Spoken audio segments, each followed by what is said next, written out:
Hello, we'll be working on the finale from Mozart Symphony number 39 in E flat major, which is one of the most often performed excerpts for orchestra auditions. We have today Matthew Adams performing for us, who is currently an undergraduate student at the University of Michigan. Without further ado, let's get right into it.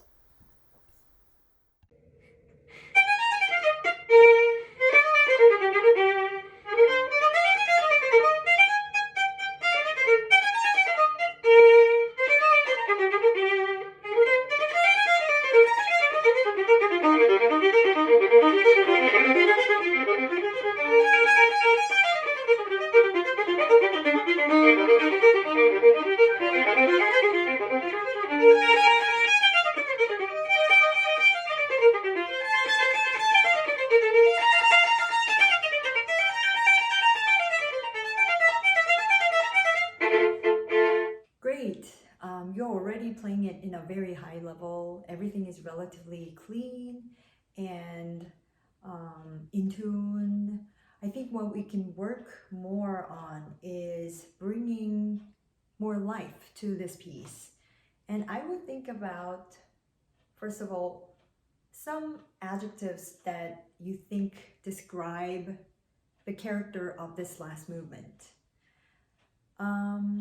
For me, some of the adjectives that come to my mind are happy, exuberant, cheerful,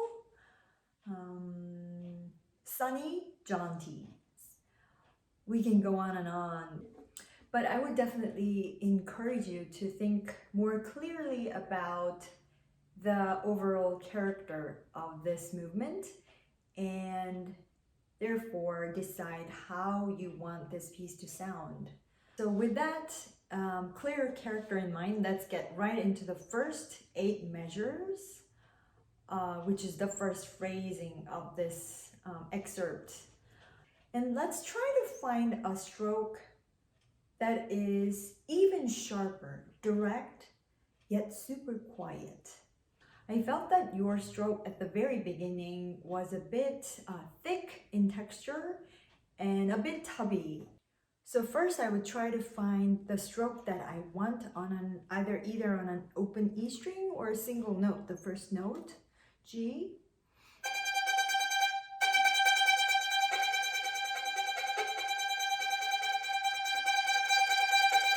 Try to experiment with more hair, less hair, and the contact point, and how far away from the string that you want to play.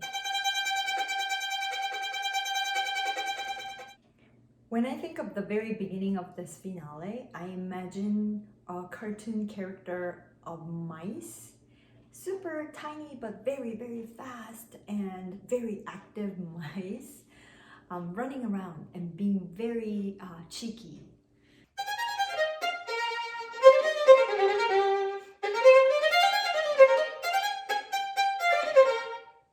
And if you found the stroke that you want, then I would practice that also without left hands on corresponding open strings.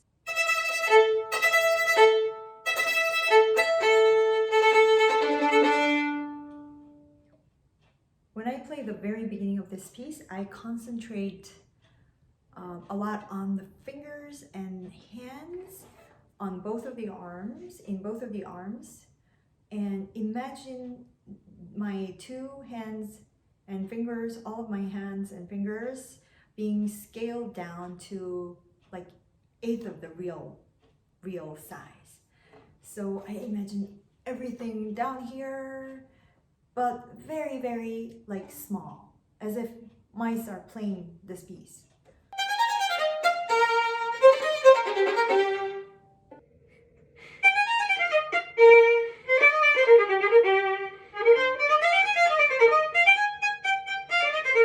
Now, what I heard when you played through was that the phrasing was 2 bars, 2 bars, and 2 bars, and 2 bars. Instead of perhaps, it's 8 measures long, but maybe we can think of it as longer phrasing, 4 bars, and then 2 bars and 2 bars to give a little more life. And so within the 4 bars, the initial 4 bars, I would avoid playing an accent, a big accent, on this long B flat and on the G, dotted G. I know it's very comfortable and we want to go towards that note and just rest there, but I think the phrasing actually is it's coming away. It's not so I would avoid doing that. Not that. And not that either.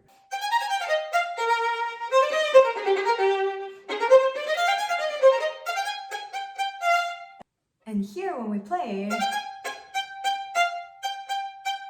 again, very sharp and very active. Not this kind of stroke bow. So I'll practice the whole 8 measures on open strings without the left hand. And when you do that, I think it's easier for you to hear which notes don't speak as clearly.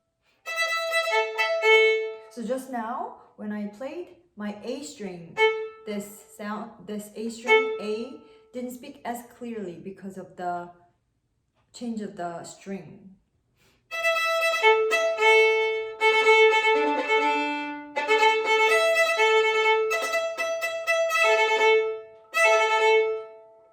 Try one more time.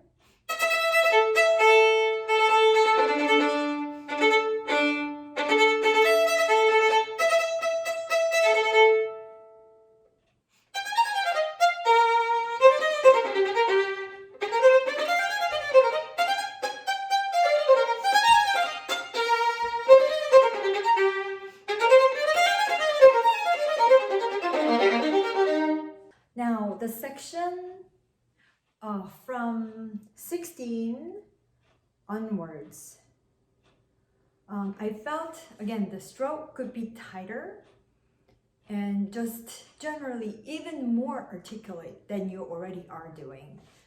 I would practice that slowly, being super aware of what you're doing with the bow. And also being totally coordinated with the left hand.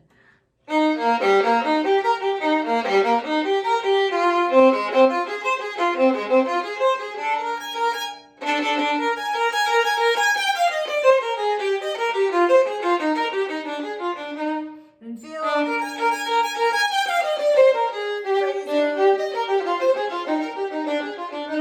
to give a little more.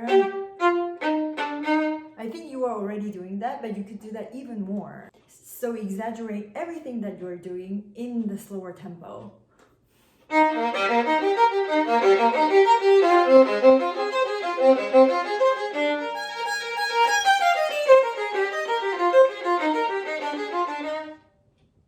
Generally, when you're playing, I have a feeling that sometimes your fingers are almost too loose and too relaxed. Not controlling, not actively controlling everything you're doing when you're playing. For instance, like from measure 16 onwards, when you're playing this, I feel like perhaps you're relaxing your fingers too much and just letting loose of your fingers, instead of actively taking part and controlling the bow. So I would just be more mindful of what your fingers are doing and just be aware of what they're doing instead of just feeling relaxed.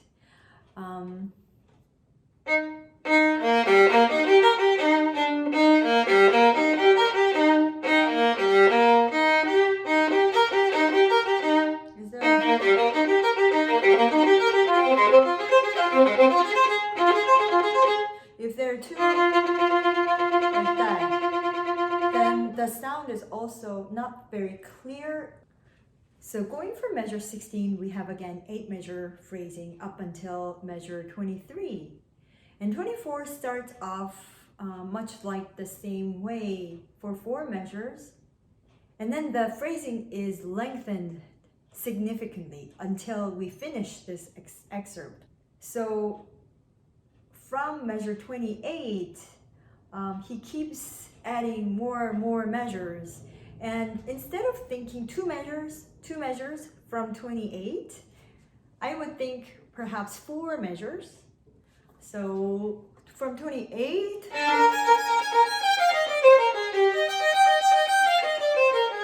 and then another 4 measures, and then another, now this time 2 measures.